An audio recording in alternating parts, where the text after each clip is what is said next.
ہمارے نبی کریم صلی اللہ علیہ وآلہ وسلم اکثر نمازوں کے بعد ایک دعا پڑھا کرتے تھے، اللہم حسبنی حسابا یسیرا۔ اس کا مطلب ہے اے اللہ میرے حساب کو آسان فرما دے۔ تو ایک مرتبہ حضرت عائشہ نے آپ کو اس دعا کو پڑھتے ہوئے سنا تو انہوں نے پوچھا، یا رسول اللہ، حساب کے آسان ہونے کا کیا مطلب ہے؟ حضور نے فرمایا کہ کل قیامت کے دن اللہ تعالیٰ بندے کے نامہ اعمال کو دیکھ کر اسے معاف فرما دے۔ اگر کسی بندے کا حساب و کتاب اللہ تعالیٰ لینے لگ جائیں گے تو وہ شخص مشکل میں پھنس جائے گا۔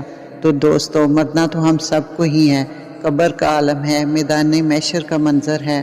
اگر ہم یہ چاہتے ہیں کہ اللہ تعالیٰ ہمارے ساتھ بھی نرمی کا معاملہ کرے اور ہم سے بھی حساب و کتاب نہ لے کر اللہ تعالیٰ ہمیں معاف فرما دے اور جنت میں داخل فرما دے، تو آپ بھی ہر نماز کے بعد کم از کم ایک مرتبہ اس دعا کو ضرور پڑھا کریں، اللہم حسبنی حسابا یسیرا، اور اس ویڈیو کو زیادہ سے زیادہ شیئر کریں تاکہ زیادہ سے زیادہ لوگ اس پر عمل کر سکیں۔